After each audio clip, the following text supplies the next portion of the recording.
All right. Shalom. Shalom Israel. Shalom to the Torah Shahs Yasha Allah. Giving recourse, all honor, glory, and praise unto the Most High God Yahweh. In the name of His only begotten Son, Mahashiach Yahweh Shah. All right, this is Brother Yasha Allah coming back to y'all with yet another video through the Spirit and power Yahweh Ba'Hashem, Mahashiach Yahweh Shah. All right. I don't know how the quality is on this. It's my first time doing it on this webcam, right? Or a photo booth app. But this is good. Just going into let me get it in the book of James, right? Because we have to remain humble in this truth, all right? If we want to receive of wisdom, knowledge, and understanding, if we want to reach to a higher level, if we want to abound more and more in this thing, and if we want to reach the kingdom of heaven, we have to try our best to stay humble, all right? Now, the flesh is going to make you and cause you to think proudly sometimes. It's going to tempt you to say proud things, to boast of yourself, to boast of your works, right? Which really the Most High allowed you to do. You know what I'm saying? The flesh is going to make you do that, all right? Well, we have to try our best to remain humble in this walk, all right? Let's go to the book of James, chapter 4, and I'm going to start at verse 6. But he giveth more grace, wherefore he saith, God resisteth the proud, but giveth grace unto the humble. So the Most High, he resists the proud, but he gives grace to the humble. All right? So we must remain humble if we want to have that grace. All right? We must remain humble if we want to have that grace. Because, like it says, you're saved by grace. All right? You're saved by grace. You know what I'm saying? That's how we're going to make it out of here. It's not about how righteous you are. Right? Let's go to the book of Ephesians chapter 2 verse 8. For by grace are ye saved through faith, and that not of yourselves, it is the gift of God. Not of works, lest any man should boast. Meaning you still have to keep the law, statutes, and commandments. All right? And the faith. Hey, that's a given.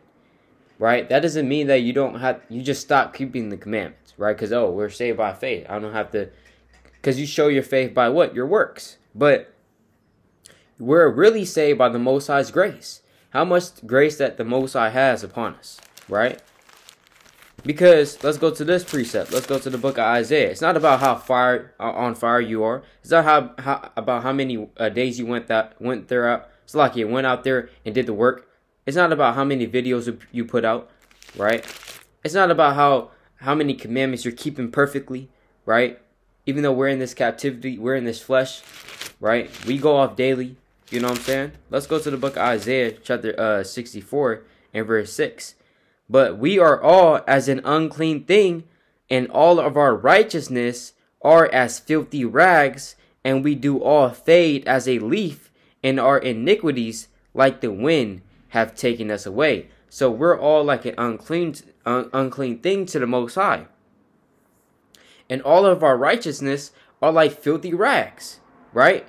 They're like filthy rags. The Most High looks at our righteousness like we will look at a filthy rag. You know what I'm saying? We don't want that thing, because we're not man upon the earth. We're in this fleshly body, and we're not going to be as righteous as we want to be, right? Of course, we're going to strive for that perfection, and being humble is one of those things, right? It's one of those characteristics of a man that's trying to be perfect, right? Or a woman that's trying to be perfect. James chapter 4 and verse 7. Submit yourselves therefore to God, resist the devil, and he will flee from you. That is another type of humility, or level of humility, rather. When you are able to submit yourself to the Most High, your Creator, right? A lot of our people, they're proud, right? They're proud, right? They're proud. And they don't want to hearken unto the Most High. They don't want to submit themselves unto the Most High, right? They don't want to change their ways for Him. You know what I'm saying? They don't want to say, okay, I'm going to give my life to the Most High, and I'm going to do exactly what He says. If the Lord said to not eat pork, hey, I submit myself unto Him, I will not do that. If the Lord said to go out into the highways and byways, right, and teach His people, right, we must submit unto that and do it, right, as servants of the Lord.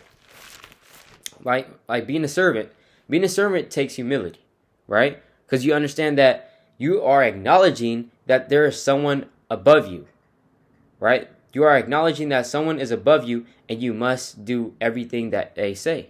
You know what I'm saying? Being a righteous child, right? A righteous child, that's a level of humility, because you're honoring your parents, right? And this is also one of the 10 commandments, right? The 5th commandment, in fact. Honor thy father and thy mother, that thy days may be long upon the land which the Lord thy God giveth thee, all right? In Exodus chapter 20. Let me just get another precept on that. This is the book of Ephesians, chapter 6 and verse 1. Children, obey your parents in the Lord, for this is right. Honor thy father and mother, which is the first commandment with promise, that it may be well with thee, and that thou mayest live long on the earth. You see that? So that's right in the Lord, in the sight of the Lord, to obey our parents. And that's also another a type of humility, right?